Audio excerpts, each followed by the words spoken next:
Nah, disitulah dia mulai care sama saya. Okay. Kenapa bro? Dia nanya, gini-gini. Gue lagi ada masalah nih, keluarga gue hancur gara-gara bokap gue suka main judi gini-gini. Saya bilang gitu. Saya datang nih kak ke gerejanya di sebuah mall ya.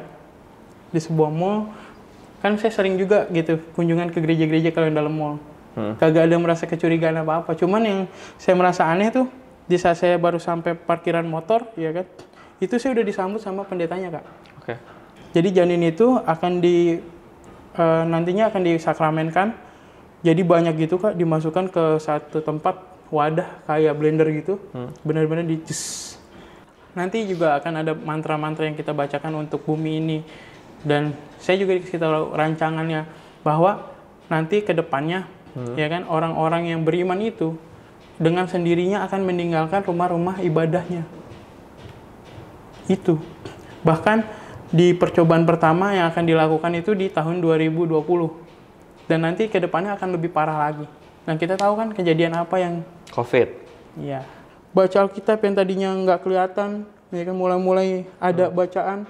Itu di saat saya baca satu ayat, pasti saya ada yang kayak dari belakang tuh kayak ada yang nusuk gitu.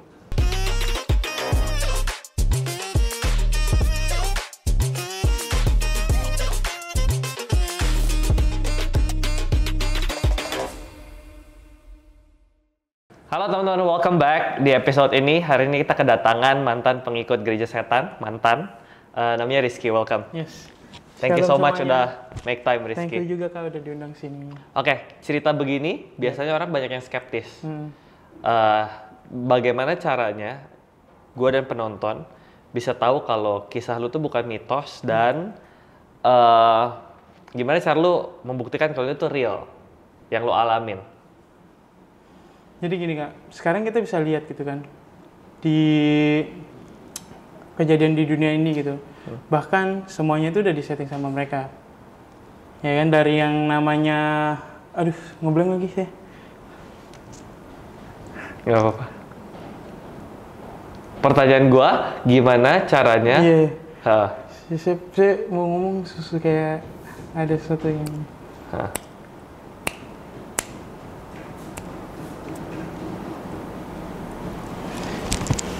Minum.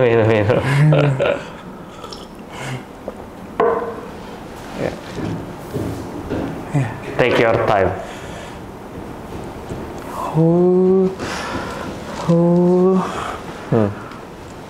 Nah, di sini saya apa? Apa? Hail setan. Gitu ya? Oke. Kayak... Ayo, bisa. Since when lu tahu Yesus itu Tuhan? Yes.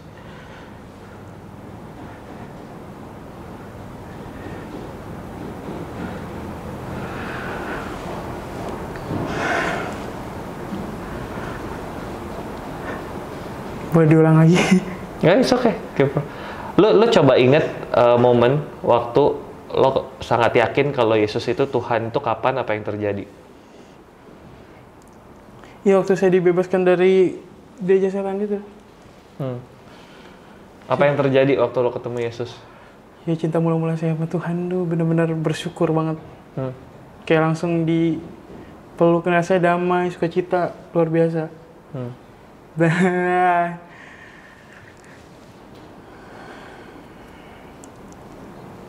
Tuhan Yesus baik, Pak. Tuhan Yesus baik. Tuhan Yesus baik. Tuhan Yesus baik. Tuhan Yesus baik. Tuhan Yesus baik. Yes, Tuhan Yesus baik. Tau nggak, since lo sudah balik ke Yesus, terima Yesus, setan tuh nggak punya grip on you anymore. Dan lo tuh harus claim itu. Sorry banget kak, sorry. It's okay. Sorry banget, sorry. It's okay. Jadi semua yang dia feed lu, itu tuh lies, dusta. Karena di Yohanes 8:44 dia bilang, iblis itu adalah pendusta. Dia bapak dari segala dusta. Jadi everything that you hear, everything that you know dari mereka, itu tuh lies. Kebenarannya, waktu lu punya Yesus, lu tuh punya roh yang mengalahkan dunia. And you gotta believe it. Yes, I believe it. Yeah. Lu punya Saya percaya itu. authority over semua yang lo alamin.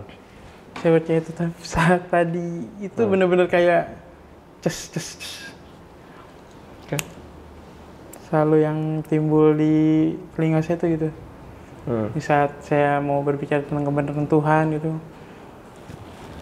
timbul itu. Bahkan yang mereka serang itu dari saya keluarga. Itu saya paling nggak bisa. Karena saya mencintai mereka gitu. Apapun yang ada di bumi ini ya, saya bilang saya mencintai mereka. Bahkan sampai mereka tahu kelemahan saya itu, habis saya benar-benar. Sejak kapan lo mulai terlibat dengan sekte ini dan apa yang terjadi? Apa yang bikin lo akhirnya involved? Sejak 2018 sebenarnya, Kak. Oke. 2018 itu benar-benar ya dikasih sama Tuhan tuh satu cobaan kayak keluarga. Karena kan papa tuh suka banget judi. Oke. Ya kan, judi itu bener-bener yang bisa habis sehari 20 juta, 30 juta gitu, Kak. Ya kan, sementara di kehidupan saya tuh sangat mencintai Tuhan. Bahkan saya melayani Tuhan tuh kayak pacaran lah gitu, kayak pacar gitu, bener-bener waktu saya tuh bener All out untuk Tuhan itu. Bahkan setiap hari juga bisa di gereja, bisa membantu dalam bidang gereja, apapun itu pelayanannya pasti saya ambil gitu kan. Saking cintanya sama Tuhan, tapi di saat saya melayani Tuhan tuh saya lupa sama keluarga saya. Ya kan, saya lupa sama papa saya. Saya juga harus melayani papa saya. Waktu itu saya nggak kepikiran ke situ. Bahkan sampai saya jatuh dalam dosa, saya menghujat Tuhan tuh gara-gara awal mulanya ya papa saya itu. Jadi gini, Kak, dia punya ayam itu, ayam aduan. Ini ayam aduan yang baru dia beli, harganya cukup lumayan lah, puluhan juta gitu. Dan tiba-tiba ya emang kita kan ya nggak tahu ya, namanya ayam kan hewan hidup gitu kan. Dan dia taruh di luar itu waktu siang-siang, pas dia pulang dari rumah temennya, dia lihat tuh ayam itu udah ada terkapar gitu. Dikira yang cuman tidur biasa gitu, kok cuman aneh gitu kan. Terus dilihat sama dia, ayamnya mati. Ayamnya mati, dia teriak-teriak. Ya kan, teriak-teriak dari luar. Dan disclaimer juga, papa saya itu terkenal orangnya cukup dibilang keras gitu, Kak. Dibilang preman ya preman gitu. Di tempat saya orang siapa sih nggak tahu papa saya gitu. Dan kalau papa saya udah ngamuk, pasti nggak ada yang berani gitu deketin sama mereka. Dan ya udah, setelah itu papa saya masuk ke rumah, teriak-teriak, bawa ayamnya, langsung dilempar ayam itu. Cukup lumayan besar kan ayamnya, Kak. Karena ayam aduan kan, dilempar ke mama saya begitu first. Jadi kaget kan, wah, mama saya teriak. Jadi udah chaos banget keadaan di rumah itu. Benar-benar saya nahanin papa saya tuh sampai saya cekek dia gitu. Ya, sampai saya cekek, kita pegangin, dan saya tuh dipukul sama kakak saya. Jangan nanti papa mati gitu kan. Ya udah, saya lepas, akhirnya papa saya masuk ke dalam, dia ngambil samurai. Ambil samurai, dia mau bunuh kita semua di situ. Ya kan, di saat itu kita lari lah karena takut. Kita udah minta tolong sama keluarga tuh, sama warga situ nggak ada yang berani sama sekali. Kayak nggak ada yang mau, ibaratnya nggak ada yang mau nolong lah. Ya pada akhirnya udah, saya memutuskan untuk sementara kita nggak bisa pulang dulu mah. Karena kalau kita pulang kita mati semua gitu kan. Akhirnya saya bawa adik saya, mama saya ke tempat saya di mana ada satu gedung tempat organisasi kepemudaan, Kak. Itu cukup lumayan lama lah nggak dipakai. Tapi di situ ada kasur segala macam. Saya jadi ajak mama saya ke situ, dan koko saya itu dia sendirilah ke rumah temennya. Ya kan, dalam waktu seminggu tuh saya nginep di situ. Pas di situ saya ngalamin kayak, kok Tuhan begini banget ya sama keluarga saya gitu. Kurang apa sih Tuhan, saya sama Tuhan gitu. Saya bahkan melayani bisa setiap hari untuk Tuhan, tapi kenapa Tuhan ngasih keluarga saya yang kayak gini? Kenapa Tuhan nggak bisa nyelamatin papa saya? Dan kekecewaan itu nggak cuma dalam benak pikiran aja, Kak. Tapi sampai saya luapkan ke media sosial. Ke Facebook, Instagram, segala macam. Saya bener hujat Tuhan, bener-bener saya marah sama Tuhan, sampai teman-teman sepelayanan saya di gereja saya yang lama itu sampai nanya kenapa itu nggak saya respon. Bahkan sampai ada yang mau ketemu saya, sama sekali saya nggak mau respon, saya menutup diri saya pikir ya lu juga nggak bakal bisa bantu gua. Karena ini kondisinya bukan cuman sekedar ibaratnya ya hal yang biasa, itu bahkan sampai ke ekonomi gitu kan, sampai habis-habisan juga gitu kan. Mikirnya papa tuh bener-bener ngabisin rumah segala macem ya kan, kendaraan. Bahkan yang paling parah, dia bisa bawa mobil pulang bawa motor yang jelek gitu, Kak. karena duitnya habis buat judi gitu aja. Dan setelah itu ya kan dalam masa saya yang sendiri itu akhirnya ya udah meluapkan isi hati saya ke media sosial, dan disitulah mereka Kak mulai beraksi dari gereja setan itu. Oke, mereka taunya dari sosmed, keluhan-keluhan lo sendiri direkrut. Nah, Semacam sebenarnya belum direkrut, langsung rekrut mau ikut atau enggak, saya minum ya Kak. Iya. Jadi mereka nge-DM saya, dan saya nggak tahu itu ternyata teman dekat saya. Oke.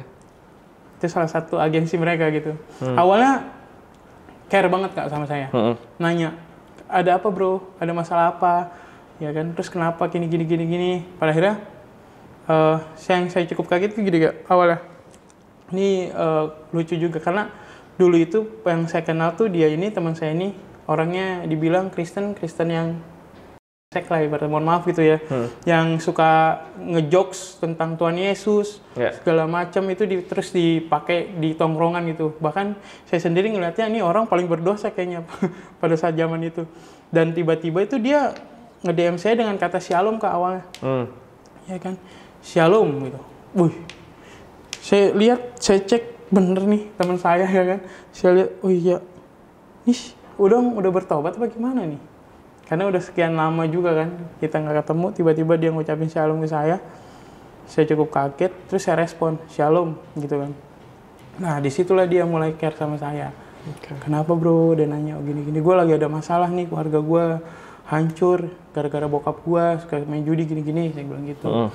Saya kesel sama dia, terus kayaknya Tuhan juga nggak ada buat gue pada saat itu. Saya bilang kayak gitu kan. Kayak Tuhan nggak ngebantu apa-apa gitu. Bahkan Tuhan bikin keluarga gue hancur. Sampai ya kita dibilang ya dimiskinkan gitu kan. Sampai kita jual semua yang kita punya gara-gara papa saya ini. Padahal saya bilang kayak gitu kan. Kenapa nggak Tuhan cabut aja nyawa papa saya. Jadi kita kelar gitu kan. Sampai bahkan saya bilang begitu. Langsung teman saya ngerespon, nggak boleh gitu bro, kita harus menyayangi orang tua. Dan akhirnya di situ dikasihlah ayat-ayat Alkitab dia, yang benar-benar Alkitab. Dikasih tahu, ya kan, hormatilah ayah dan ibumu segala macam. Kata saya, ini orang udah berubah nih, ya kan? Siapa yang bisa buat dia kayak gini? Setahu saya dulu, dia tuh parah gitu kan, parah segala macam. Akhirnya itu yang bikin saya rasa penasaran, ya kan? Dan dia nyempetin waktu buat saya, oh gini deh bro, sekarang daripada lu hidup kayak gitu terus, gimana kita ketemu nih, sekalian lu makan siang yuk bareng sama gue, nanti gue ajak deh pendeta gue. Dia bilang kayak gitu. Saya nggak usah berpikir panjang lagi, saya langsung bilang ya udah, karena saya penasaran siapa sih yang bisa bikin lu kayak gitu. Dan pada akhirnya kita dikasih waktu untuk makan siang itu dalam waktu saya nginep kan 7 hari. Di 3 hari itu ya kan mama saya pulang karena dijemput sama papa saya. Karena papa saya tipikalnya gitu, di saat dia nanti udah meluap-meluap, marah, akhirnya dia sendiri merasa kesepian dan dia jemput. Tapi saya menolak untuk pulang, karena saya udah ada janji sama teman saya. Ya akhirnya mama saya pulang duluan sama adik saya, ya kan, saya ketemulah sama teman saya ini. Ya kan, makan siang di suatu tempat di daerah tempat saya juga, di daerah Tangerang Selatan. Dan akhirnya kita ketemu, ngobrol, ternyata kayak nih anak bener-bener nih keren banget gitu obrolannya, bener-bener dibilang Alkitabiah Kristen banget lah. Sampai situ nungguin mana sih pendetanya gitu kan. Pada akhirnya pendetanya datang nih. Yang saya pikir kan dulu pendetanya kayak paling kayak pendeta-pendeta pada umumnya lah, ya kan, paling dari suku Indonesia, kalau nggak Batak, Jawa begitu kan. Ya look-looknya ya pendeta pada umumnya gitu kan. Dan pada akhirnya ternyata yang datang itu ya posturnya Eropa banget Kak. Dibilang bule banget lah pada waktu itu. Dan saya ngeliat tuh cukup kaget gitu kan. Karena basicnya tuh saya tuh nggak jago itu bahasa Inggris, cuman bisa yes no gitu. Di saat saya ngeladenin dia, ya kan, nanti saya jawabnya apa? Kalau dia ngomong panjang saya cuma yes gitu doang kan, nggak mungkin. Pada akhirnya dia nyamperin kita, dia bilang shalom gitu. Shalom. Oh iya shalom Pak. Ini Rizky ya? Oh iya. Bisa bahasa Indo. Bahasa Indo ternyata. Lancar banget. Dari situ pas dia lancar banget ngomongnya, ya kan, akhirnya kita ngobrol. Saya cerita tentang apa yang terjadi dalam kehidupan saya. Saya bilang, saya udah melayani Tuhan, tapi kenapa Tuhan bikin keluarga saya hancur gitu kan? Kenapa Tuhan ambil semua dari lewat papa saya? Kenapa nggak Tuhan ambil aja papa saya biar kita nggak punya masalah? Jadi bilang gitu. Akhirnya dikasihlah juga ayat-ayat Alkitab yang benar-benar menurut saya pantas nih teman saya bisa berubah karena dia nih. Ya kan, dia aja pas ngomong tuh kayaknya... Sorry, lu ingat nggak ayat yang si pendeta itu kasih? Iya sama, Ingat kurang gak? lebih ya. Ingat nggak ayatnya? Hormatilah ayah dan ibumu, terus sama ada beberapa ayat yang dia bilang kalau kita melayani Tuhan tuh, saya lupa ayatnya di mana. Ya terus ada yang bilang kalau kita melayani Tuhan tuh ya harus sungguh-sungguh, dan juga keluarga itu adalah keluarga inti kita. Itu ada ayatnya. Saya sih lupa. Karena di terus habis lo share ke pendetanya, apa yang terjadi? Dia bilang, ya kalau gitu udah sekarang nanti kamu coba ke gereja saya aja. Nanti sama teman kamu nih. Gitu kan, tanpa berpikir panjang, saya iyakan. Tapi yang emang membedakan di antara gereja pada umumnya itu, kalau mereka itu adanya di hari Sabat, Kak. Sabtu. Ya kan, di hari Sabtu. Kirain saya kan hari Sabtu, oh yud ya, biasanya gitu kan. Nah, saya dulu mikirnya, karena di gereja saya dulu kalau Sabtu itu yud. Saya pikirnya gitu, Sabtu, ya udah nanti kita ketemu. Saya mengiyakan, dikasih tahu alamatnya di sini, ya kan. Nanti kamu datang, ya kan. Nanti ketemu sama saya, kita beribadah bareng-bareng. Ya saya siapkan waktu itu.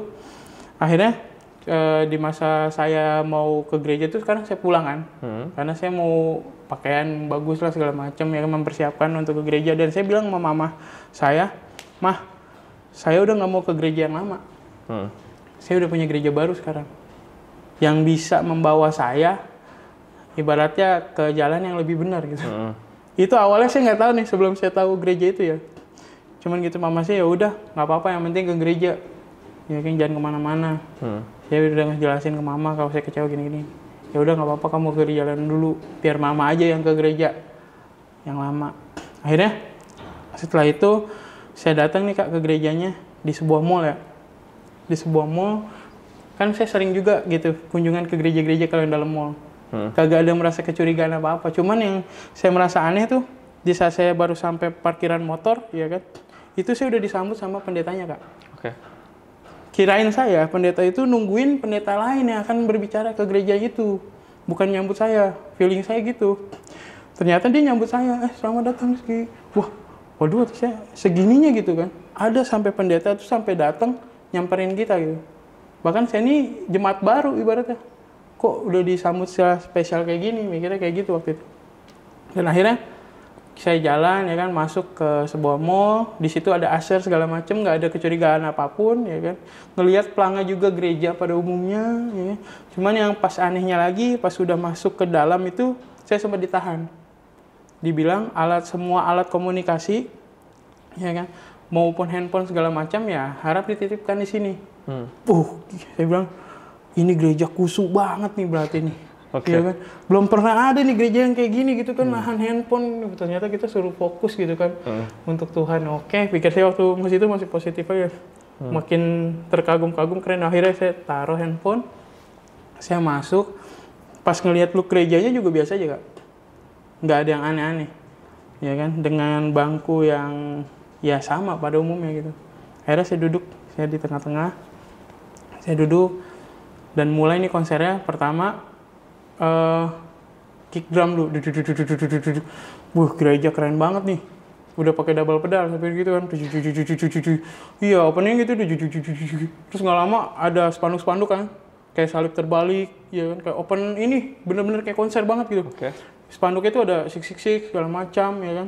Salib terbalik, terus ada kayak gambar malaikat Lucifer gitu. Ya itu bikin saya, kok gini?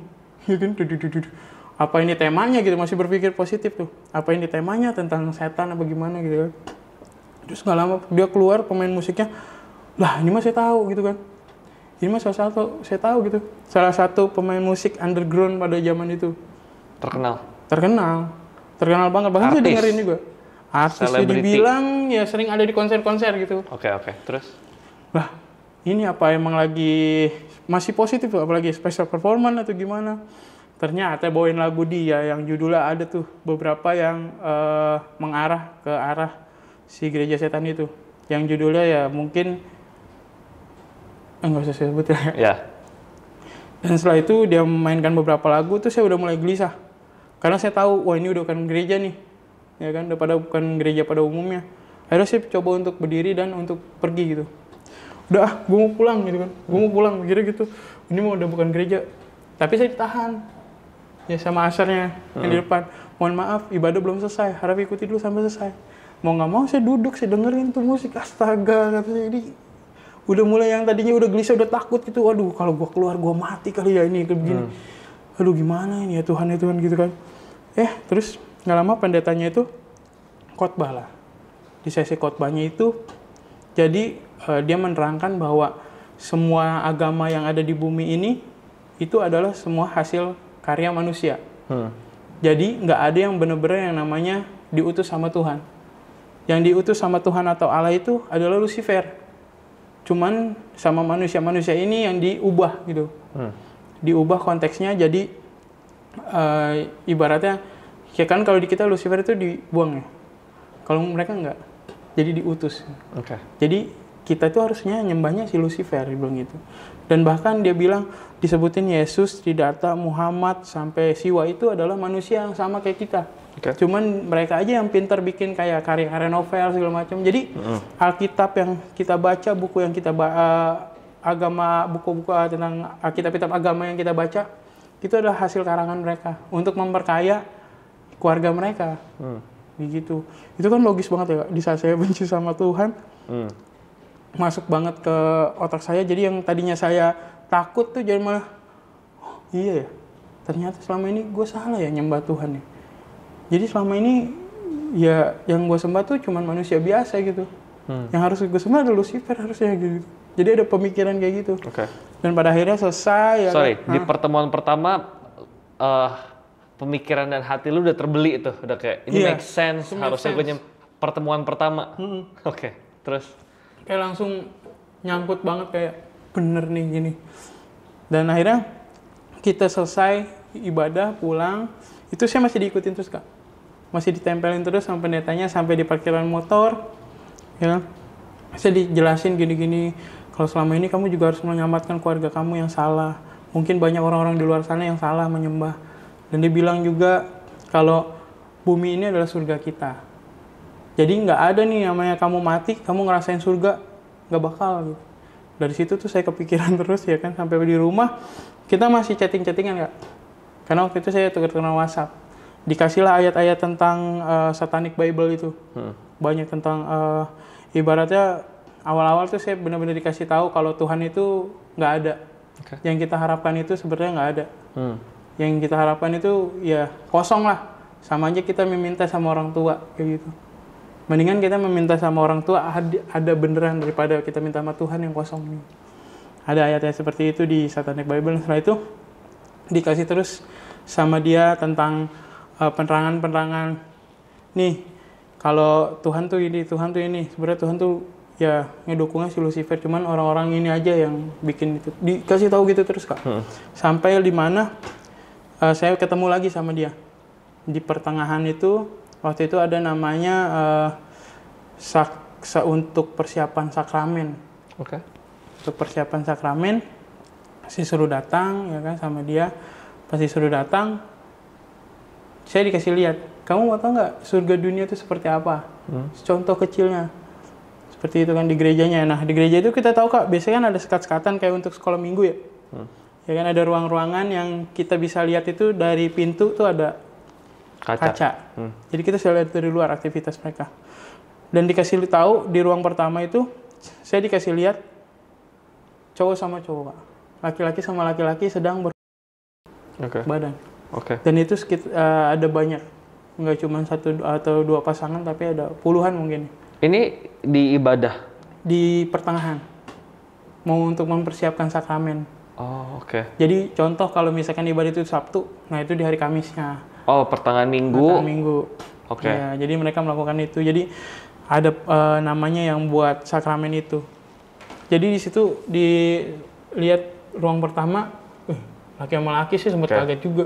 Lah, kok gitu? Terus di sebelah lagi dikasih tahu, saya lihat juga cewek sama cewek Kak. Sedang melakukan dan itu. Nah, di ruang ketiga ini yang sebenarnya saya agak kaget karena lihatnya cewek sama cowok kan normal ya.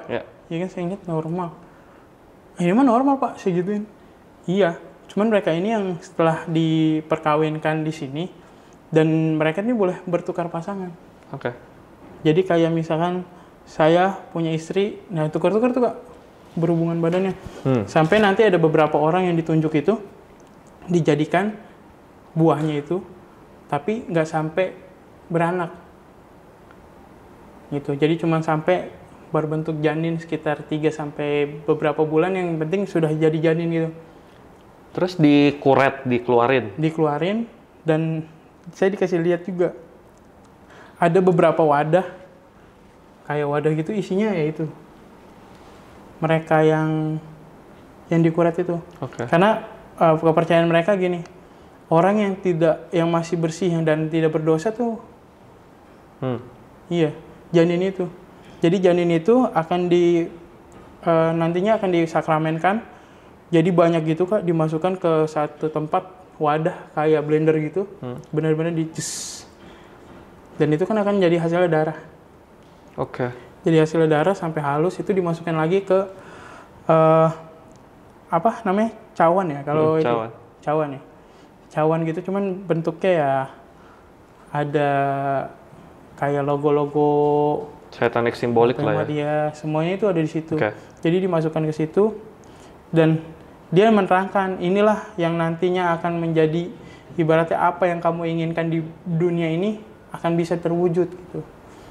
Jadi waktu itu saya dikasih tahu kalau kamu mau jadi apa. Karena waktu itu saya pikir kan saya udah habis-habisan keluarga gitu kan. Bahkan harta juga udah hampir menipis, usaha juga udah nggak jalan. Saya pikirnya saya mau jadi artis. Karena dulu kalau artis tuh kayaknya uangnya banyak gitu kan. Duitnya banyak, ya udah kepikiran itu aja, saya mau jadi artis Pak. Oh bisa, kamu jadi artis apa? Bintang film, pemain musik segala macam. Ya paling saya pemain musik karena saya basic di gereja kan main musik kan, main drum.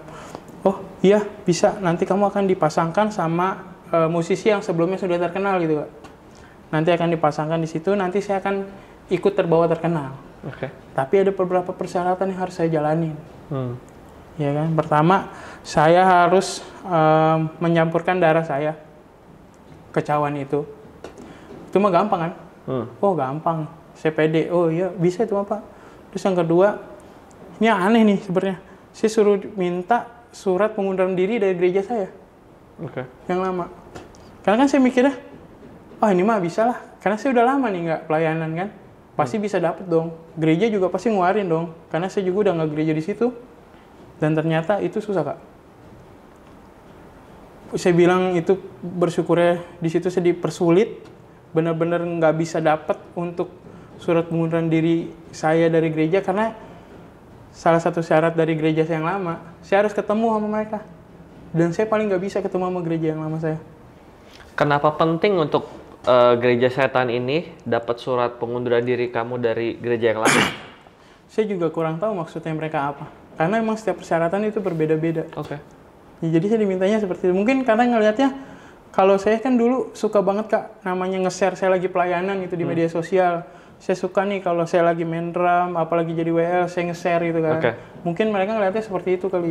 Kalau jadi surat pengunduran diri dari gereja lama nggak dapat akhirnya? Nggak dapat akhirnya, karena dari gereja yang lama maunya saya ketemu. Jadi lo nggak bisa dapet sakramen itu? Nggak bisa dapet sakramen itu, bahkan kalau ada orang gereja tuh saya paling takut Kak. Sampai kayak kan ada namanya jam kunjungan tuh ke rumah ya, tiap hari Selasa. Nah itu padahal saya udah tinggal satu rumah lagi mau ke rumah saya. Tinggal beberapa meter lah. Itu saya bisa muter balik. Karena ada yang bilang di diri saya, putar balik. Putar balik gitu. Kayak ada penekanan sih, udah putar balik. Ternyata benar ada orang gereja di rumah saya. Saya paling nggak bisa ketemu mereka. Bahkan sampai nyuruh saudara saya yang masih pelayanan di situ, saya bilang, nanti lu gue upahin kalau lu bisa dapet. Saya bilang itu, gue upahin lah, nih 1,5 juta. Dia mengiyakan, ya ntar gue coba bilang. Saya tanya hasilnya gimana? Nggak bisa, lu tetap harus ketemu. Waduh, nggak bisa dong. Ya kan? Malah waktu udah mepet. Udah tinggal memulai ibadah kedua. Dan akhirnya pas ibadah kedua tuh benar-benar saya datang ke gereja setan itu dengan kecewa. Dibilang saya kecewa nggak bisa masuk bergabung di situ karena saya nggak bisa menuhin apa yang dipinta pendeta itu. Akhirnya saya cuma bisa duduk di depan, saya ngeliatin mereka yang melakukan sakramen, dan saya lihat tuh bukannya cuma orang-orang yang biasa gitu di sana, Kak. Tapi banyak juga orang-orang yang dibilang top lah di Indonesia gitu. Bahkan sampai ada orang-orang yang dibilang terkaya pada zaman itu, pengusaha-pengusaha itu. Saya ngeliat, ini mah saya kenal, lah ini mah YouTuber yang ini. Bahkan ada satu YouTuber juga di situ dan musisi juga. Jadi mereka melakukan sakramen itu, yang tadi hasil blender itu di banyak orang terkenal ya. Iya, di sana. Dan setelah itu saya cuman bisa ya dibilang kepikiran, terus rasa kecewa juga, sampai pendetanya nyamperin ke saya, tenang, nanti masih ada kok berikutnya, kau bisa sih, kayak gitu, kau masih bisa. Saya bilang, Pak, tapi ini kan kesempatan nggak kapan tahu kita bisa lakuin gitu kan. Ya nggak apa-apa, yang penting kamu percaya aja sama Lucifer gitu. Setelah kata saya, kalau saya ingat-ingat zaman itu ya. Jadi sakramen itu beneran mereka tuh minum darah dari hasil blender. Iya, jadi janin embrio itu. Jadi ini Kak kayak gini. Nanti ada beberapa mereka yang sudah ya dari tangan lah. Campurin terus minum. Minum, langsung berputar gitu tukar-tukaran. Set satu. Dan ya mereka yang sudah di sana sudah punya kedudukan gitu. Ibaratnya udah tercapai lah surga dunianya. Jadi lo ada terlibat di komunitas ini berapa lama total? Sekitar 6 bulan. Selama 6 bulan, apa yang lo dapatkan dari terlibat dengan sekte setan ini, dan apa harga yang harus lo bayar? Jadi yang saya dapatkan itu setiap kali ibadah ya Kak, pertama saya pulang itu selalu membawa uang. Bawa uang? Iya, yang biasanya kita yang ibaratnya ngasih persembahan, tapi saya yang dikasih. Setiap kali ibadah? Setiap kali ibadah, 350.000 saya dapat. Setiap kali ibadah? Iya. Semua jemaatnya dapat? Nggak tahu. Oh nggak tahu, tapi lu dapat? Karena mereka kan nggak terlalu kayak di gereja kita gini-gini, enggak. Selesai ibadah langsung bubar. Selesai gitu kan. Dan setelah itu ya udah dikasih apa. Yang waktu itu saya diiming-imingi karena kekecewaan saya itu nggak bisa bergabung sama mereka.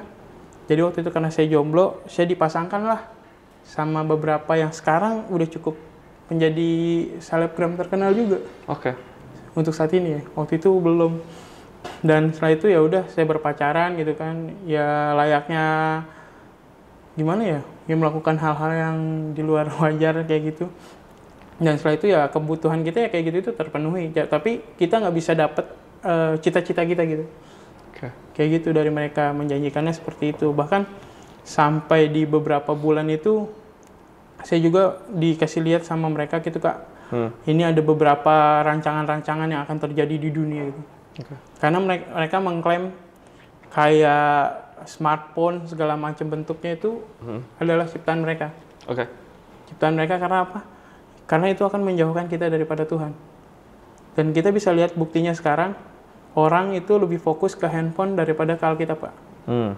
Ya, di saat kita ibadah gitu kan, kita memang dipersediakan kayak ada Alkitab di handphone. Tapi di saat ada WhatsApp masuk, notif masuk, pasti kita akan pindah kan. Fokus kita akan terpecah. Jadi mereka gitu. Sistem kerja mereka kayak menggoyah iman kita supaya kita nggak percaya lagi sama Tuhan. Jadi yang lo dapatkan ya kenikmatan duniawi. Terus, tapi harga yang harus lo bayar apa? Harga yang harus saya bayar ya itu. Saya harus terus percaya sama Lucifer. Dengan cara? Dengan cara saya juga harus membuat semua orang-orang itu nggak percaya sama Tuhan. Oh, lu dikasih misi itu? Iya, jadi dikasih misinya gitu. Makanya saya sering banget waktu itu pada saat zaman itu saya nge-share tentang siapa Tuhan. Terus saya juga dikasih tahu Kak, beberapa jurus-jurus ibaratnya, mantra-mantra di saat kita ketemu sama orang yang beriman, pendeta sekalipun atau siapa, itu dikasih satu pertanyaan, itu bisa memurtadkan mereka. Mantra? Iya. Sorry, ini tuh bentuknya pertanyaan apa mantra apa gimana? Jadi ya mantra sudah dibalut sama kayak pertanyaan gitu Kak. Jadi sebelum kita bertanya ke dia, kita bacakan mantra dulu, baru kita pertanyaan gitu. Pasti nggak bakal bisa dijawab. Sekarang gue pengen tahu bagaimana mereka beroperasi. Kalau misalnya ada hal yang lo nggak bisa share nggak apa-apa. Tapi gue pengen tahu bagaimana mereka beroperasi. apa yang mereka lakukan, metodenya apa aja untuk merekrut orang-orang yang jadi calon, dan biasanya orang-orang dengan kriteria seperti apa yang mereka incar. Ya. Jadi kalau mereka itu kan nyarinya itu targeting mereka itu orang-orang yang beriman. Seperti saya yang cinta banget sama Tuhan, ya kan? Yang sayang banget sama Tuhan, terus di saat nanti kita kecewa sama Tuhan, itu target mereka. Oke. Yang tadinya kita benar-benar bisa ngeluapin cinta kita nih sama Tuhan di media sosial segala macam. Makanya hati-hatilah kalau bermain media sosial itu, Kak. Karena salah satu target mereka tuh di situ. Kita bisa cari aja kayak misalkan contoh di Facebook gitu ya. Dengan pencarian, mohon maaf, Tuhan Yesus, apalah titik-titik gitu. Dengan kata yang kasar. Pasti ntar itu keluar. Di saat itu keluar kan dilihat nih, oh ini siapa nih dia? Oh, dia anak pendeta. Nah, itu target kita. Kayak gitu. Jadi pada dasarnya orang-orang yang punya kepahitan sama Tuhan, yang nggak suka Tuhan, yang gitu yang dicari yang ditargetkan mereka seperti itu. Bukan orang-orang yang memang butuh kekayaan segala macam, itu enggak. Mereka nggak bakal mau. Kayak misalkan ada nih teman-teman yang susah gitu, mohon maaf itu yang lagi kesulitan. Terus tiba-tiba mencari mereka nggak bakal kasih tahu kalau itu mereka. Mereka nggak bakal mau ngerekrut. Kecuali ya lu punya basic kayak dari anak pendeta, dari bener-bener lu pelayanan yang super banget lah, itu mereka suka banget. Kayak gitu. Sebelum gue pengen tanya tentang pertobatan lu, gue masih pengen tahu dikit lagi. Boleh, Kak. Biasanya kalau ngomongin tentang gereja setan, sekte sesat, beredar rumor yang umum tuh, kayak yang lu bilang tadi, pengorbanan manusia, terus ritual-ritual ekstrim lainnya. Nah, yang lu sempat saksikan sendiri selain yang tadi lu ceritakan, ada ritual ekstrim apa lagi, ada kegiatan perjanjian apa lagi? Ada namanya arisan nyawa ya, Kak. Bisa disebut ya gitulah. Kurang arisan lebihnya. Nyawa. Arisan nyawa tuh jadi kayak kita punya satu grup, misalnya band terkenal atau grup apalah gitu. Nanti di situ akan dikorbankan salah satunya. Misalkan dari saya sama kakak nih. Ya. Nanti kakak akan diatur untuk waktu kematiannya. Misalkan saya cuma sampai 30 tahun. Ya kan? Kakak cuma sampai 20 tahun. Caranya seperti itu. Caranya nanti kita kan kasih kenikmatan terus nih. Ya kan, disuplai segala macam. Ya, setelah nanti arisan itu, misalkan kakak meninggal, kan nanti naik nama bandnya atau nama ininya. Tumbal gitu, tumbal. Iya, seperti itu. Jadi caranya itu dimatikannya bisa aja lewat bunuh diri, atau yang lebih parah sih biasanya dikasih makan ke hewan buas. Itu benar-benar hilang. Tapi kalau biasanya artis-artis terkenal gitu, mohon maaf, yang di luar sana, meninggal itu biasanya nggak wajar-wajar, Kak. Kayak ada yang sebenarnya dibunuh, tapi bilangnya bunuh diri, ada yang ditabrak, ada yang ditembak.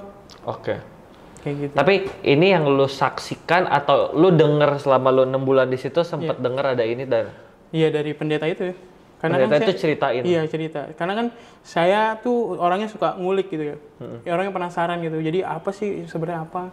Ya gitu. Makanya saya suka heran sama orang-orang yang di luar sana masih yang dibilang masih bisa leha-leha gitu, Kak. Karena kan orang yang sudah jatuh ke dalam sana, kemungkinan untuk pertobatannya itu jauh. Karena mereka udah menjual jiwa mereka, bahkan keyakinan mereka, bahkan dibilang menjual Tuhan, itu udah dikasih ke Lucifer. Jadi saat kita mau ngambil lagi, cukup sulit. Apalagi kalau udah menjadi anggota. Cukup bahas setannya, karena ini panggung bukan buat setan. Buat Yesus. Jadi, gue pengen tahu, waktu pertobatan lu, apa yang terjadi sampai akhirnya setelah 6 bulan, wah aku mesti baik lagi nih.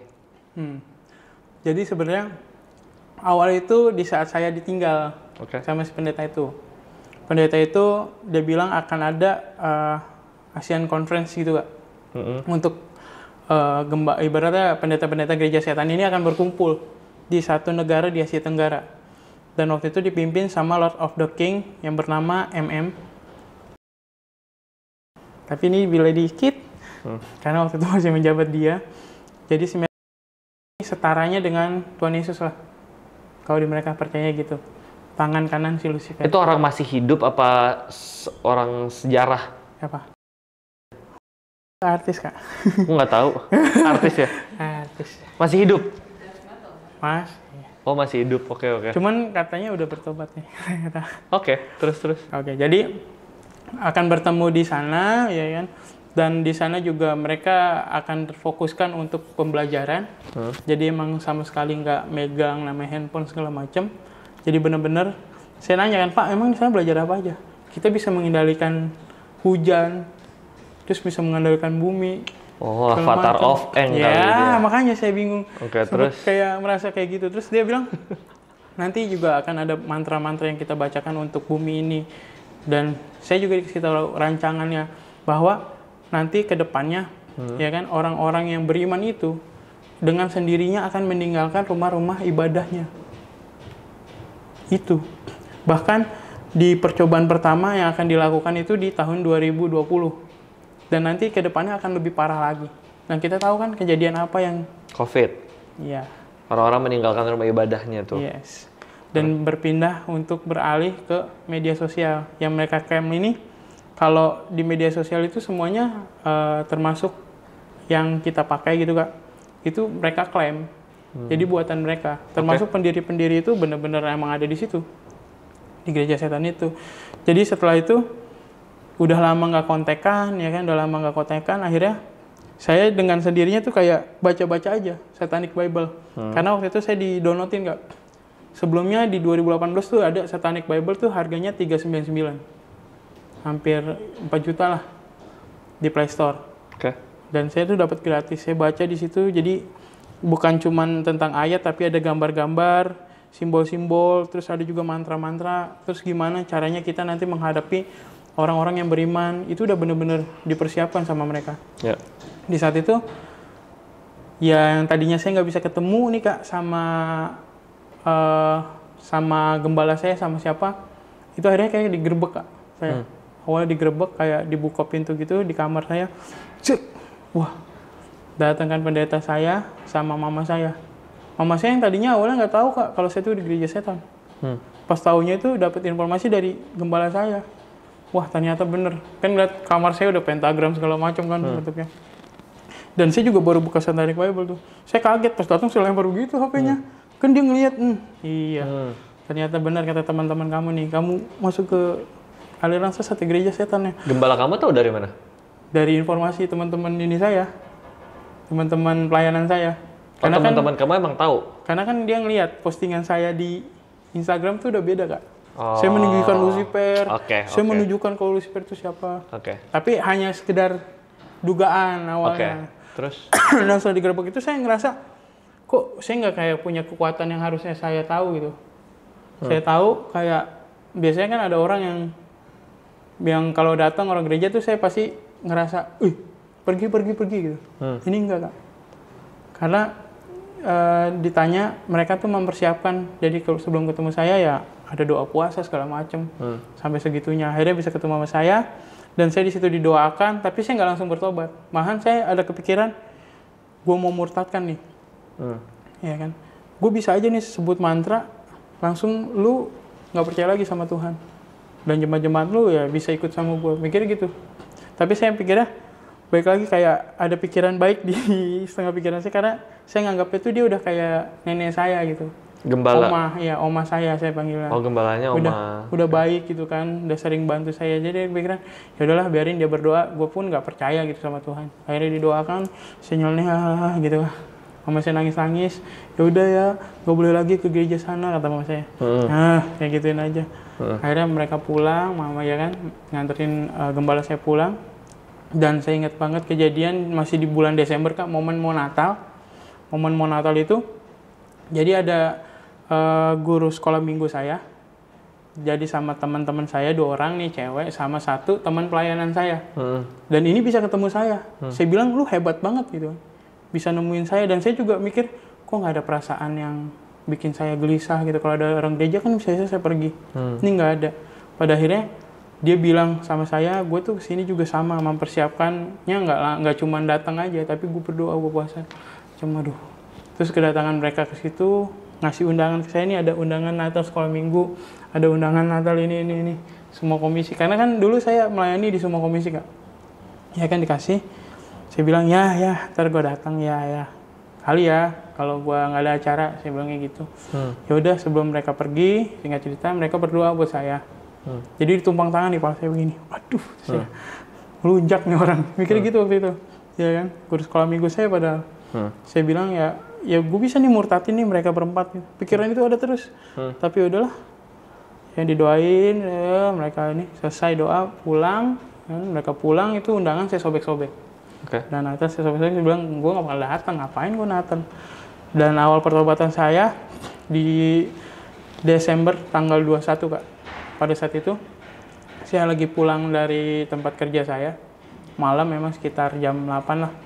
Itu saya lihat ke atas itu ada bulan lagi terang banget. Terus sebelahnya ada awan menggumpal, tapi berbentuk salib. Ya kan?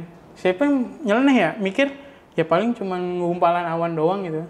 Saya bilang gini, Tuhan Yesus, kalau emang lu mau gue balik lagi ke gereja, bisa nggak mindahin gumpalan awan itu ada di tengah-tengah bulan? Kan itu mustahil ya. Secara manusia ya paling cuma salah penglihatan saya aja atau gimana gitu. Dan akhirnya saya pulang ke rumah, sampai ke rumah, ya kan mau masukin motor Kak kejadiannya. Mau masukin motor, terus saya coba lihat ke atas. Set, langsung saya nunduk gini. Gitu kan. Ternyata bulan itu udah ketutupan awan yang berbentuk salib itu Kak. Tapi saya masih menyangkal, paling itu gue salah ngeliat. Itu paling cuman kebetulan angin segala macam gitu kan. Ya udah masuk ke kamar ya kan, buka lemari, saya mau ngambil laptop. Saya kan di laptop itu emang karena banyak foto-foto gambar Tuhan Yesus sebelumnya. Karena kan gue bikin warta gitu Kak. Itu udah saya hapus segala macam, dan laptop itu saya password. Yang tahu cuma saya. Di saat saya buka, sungguh betapa kagetnya saya ngelihat masih tersisa dan langsung muncul di depan itu foto Tuhan Yesus lagi gendong anak domba yang pakai baju merah. Padahal dihapus tuh. Dihapus. Saya masih menyangkal kayak ini mah paling ketinggalan. Saya langsung hapus ke recycle bin, saya hapus tuh satu file itu. Ya kan? Terus nggak lama saya kan bosen gitu ya, pengen nonton film lah gitu, karena saya dulu suka download film gitu kan, film-film bioskop. Dan saya lihat di file download itu kok ada audio bentuknya ya aneh gitu, bentuknya AU apa gitu. Biasanya kan itu kalau saya downloadan. Nah, saya ambil handset, saya cuma mau dengerin Kak. Takutnya kan yang aneh-aneh gitu kan. Saya coba dengerin, ternyata itu lagunya Hillsong yang I Believe in God the Father, This is I Believe. Yang itu lagunya, tiba-tiba saya ngeluarin air mata terus itu. Tapi nggak tahu, tanpa sadar itu kayak kenapa nih. Udah, copot handset, matiin laptop, taruh laptop, nyalain TV. TV, nonton berita, terjadi tsunami waktu itu. Tsunami di daerah Banten. Dan ada salah satu band terkenal yang saya suka juga musiknya segala macam. Eleven ya? Siapa sih? Ini nggak usah sebut ya, Seventeen ya. Seventeen. Tapi ini di itu aja. Itu terkenal beritanya. Iya. Iya kan, Seventeen itu suka emang. Dan itu ketimpa tsunami ya kan. Langsung matiin TV tuh. Kok begini ya? Waduh, matiin TV.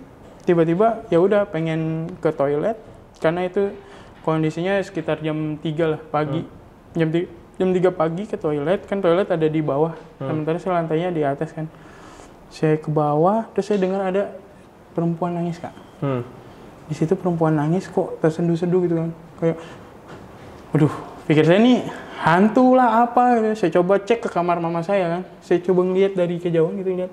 Ternyata mama saya lagi bersujud, lagi berdoa, pengen saya balik lagi ke gereja. Pengen dia ditemenin ke gereja untuk Natalan. Itu yang saya tangkep. Ya akhirnya, kasihan kan. Karena rasa kasihan doang itu, dia masih orang tua saya, ibu saya. Ya udah nanti Natal saya anterin ya konteksnya. Dianterin karena saya pede waktu itu. Nanti gua akan ke sono akan memurtadkan orang-orang, masih kayak gitu. Tapi pas sampai gereja, tes, ya, dengar lagu gereja, lagu Natal yang biasa kita dengar, itu saya benar-benar asing. Apaan nih gitu kan? Nggak tahu sama sekali. Bahkan saya sampai nanya ke saudara saya, ini lagu apa? Ini lagu Natal. Yang biasa kita mainin dulu. Yang lu pelayanan juga sering kok main lagu ini. Lalu dari kecil di gereja, lu pelayanan, lu nggak tahu itu lagu apa? Nggak tahu lagu apa. Sama sekali kayak, kayak datang di tempat baru aja gitu. Oh ya udah, pas setelah selesai, Akhirnya mama saya cerita ngomong, udahlah cukup, nggak usah kesana lagi. Dan di situ yang membuat saya ya udah, saya mencoba untuk mengikuti apa kata mama saya, ya kan. Saya mencoba untuk ke gereja lagi, tapi nggak semudah yang saya bisa datang ke gereja pada saya sebelum kena gereja setan. Ya kan? Saya di situ di gereja nggak bisa ngomong Tuhan Yesus baik, padahal itu lagunya sering kita mainin. Saya nggak tahu sama sekali, benar-benar asing.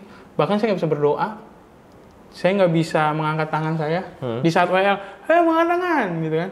Saya nggak bisa, padahal pengen gitu ngangkat tangan gitu kan, cuman sekedarnya hei ngangkat tangan, kayaknya WL terus ngajakin ngangkat tangan, padahal gue pengen, cuman kayak keras gitu, nggak bisa. Ya kan, dari situ kayak ada yang aneh nih, ya, ada yang aneh dari diri saya.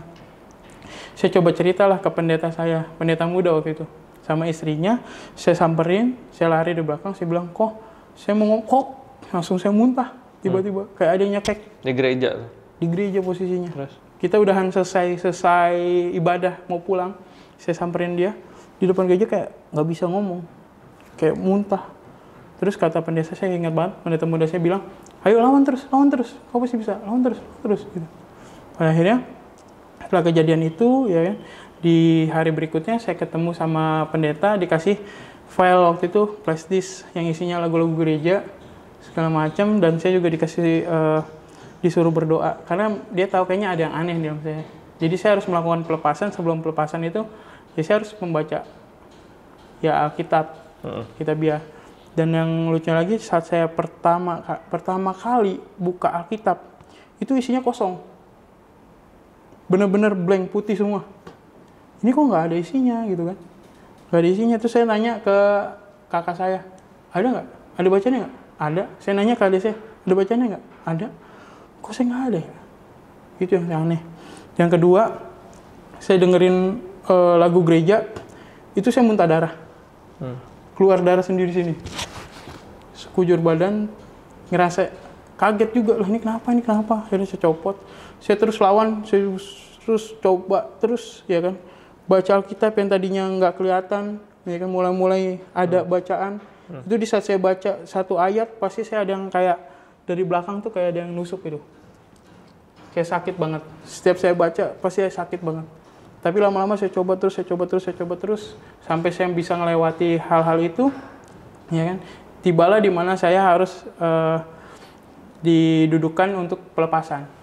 Jadi di situ ada diaken saya, pengerja gereja juga, ya kan, mencoba membantu saya untuk pelepasan itu. Yang saya rasain pertama itu Kak, ada di gereja ya kan, dibentuk bangku lingkaran. Saat mulai ceng, langsung blank, cus, ya kan, gelap.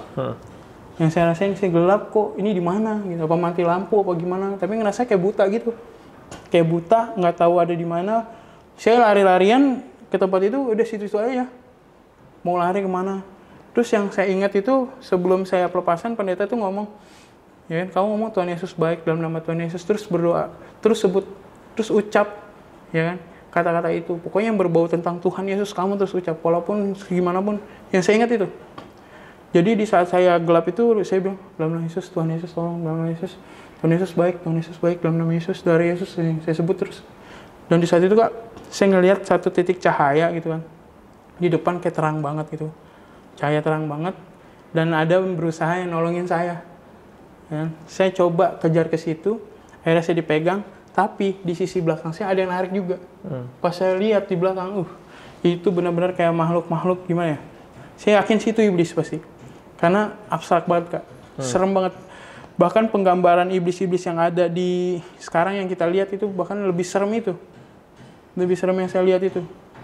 Sampai saya tarik-tarikan itu, yang tangan-tangan tuh megang saya gini, narik belakang, narik gitu. Saya bilang, Tuhan Yesus tolong, Tuhan Yesus tolong. Ya, Tuhan Yesus baik. Sampai saya ditarik, ya kan, saya masuk ke cahaya itu, dan saya lihat tuh benar-benar, wah, ini tempat terkeren yang pernah saya lihat. Tempat terbagus, tempat ternyaman, tempat terindah. Jadi kayak ada bangku gitu Kak, bentuknya U. Ya kan? Di tengah-tengahnya ini ada orang bercahaya nih, saya percaya itu Tuhan Yesus. Dan di belakang itu kayak taman-taman gitu Kak. Taman-taman yang benar-benar menyejukkan hati, menyejukkan mata gitu. Dan saya lihat di bangku-bangku itu yang bentuk U itu ada keluarga-keluarga saya. Lagi duduk, dan di situ tersisa satu bangku. Dan pikir saya, saya udah meninggal nih, saya udah nggak mungkin ada di dunia. Ya udahlah, nggak apa-apa, saya di sini. Mikirnya gitu kan. Akhirnya orang yang percaya itu bilang, duduk sini, ini tempat kamu. Dan di situ benar-benar ngerasain kayak saya percaya Tuhan gitu. Tuhan Yesus baik, Tuhan Yesus baik. Dan di saat saya duduk di tempat itu Kak, saya balik lagi ke gereja. Saya ngeliat orang-orang gereja udah pada megangin saya gitu. Saya nggak tahu apa yang terjadi saat diri saya ada di gereja. Yang saya tahu tuh katanya saya ngamuk. Kata mereka nih, dengar dari mereka katanya saya ngamuk. Terus apa yang kamu rasain gitu kan? Saya ngerasainnya gelap doang. Dan kira-kira saya udah mati gitu kan. Ternyata saya masih hidup. Dan di situ saya bertobat dan saya minta, saya memaafkan ayah saya memaafkan papa saya bilang gitu. Saya, ya karena dosa kebencian saya, kepahitan saya ke papa saya. Ada saya bilang seperti itu. Dan puji Tuhan, saya berada sampai saat ini ya karena pertolongan Tuhan yang luar biasa gitu. Sampai bisa membawa saya kembali ke dunia ini dan bisa bersaksi tentang kebaikan Tuhan dalam hidup saya. Gitu Kak. Oke. Wow. Berarti dari sekte sesat itu Tuhan bawa lu balik lewat banyak kejadian ya. Lewat komunitas lu yang doain lu, gembala lu, keluarga lu yang doain lu. Dan juga personal experience lu yang lu lihat bulan lah segala macam. Pokoknya berbagai kejadian Tuhan bawa lu balik ya. Oke. I think kayak kita udah mau selesai pembicaraannya. Cuman kalau gue boleh berpesan, Bible tuh bilang the truth will set you free. Jadi yang akan benar-benar membuat lu bebas itu tuh bukan cuma gue teriakin Yesus berkali-kali, repetition nggak bikin lu bebas. Lu teriak-teriak doang nggak bikin lu bebas. Tapi Alkitab bilang the truth will set you free. Jadi kalau benar-benar lu freedom yang sejati, ya kebenaran. Jadi lu mesti study the word, read the Bible. Itu will set you free, itu janjinya. Bukannya lu pergi ke gereja makin sering, itu nggak akan bikin lu free. Tapi study the word, go to communities, itu yang bakal bikin lu free. Gitu. Thank you banget. Thank you juga Kak. Udah share banyak. Well, teman-teman, kayak Paulus pernah bilang di kitab Efesus, kalau perjuangan kita ini bukan lawan darah daging ya. Tapi kita perjuangannya lawan penguasa-penguasa, pemerintah-pemerintah, penghulu-penghulu roh-roh jahat di udara.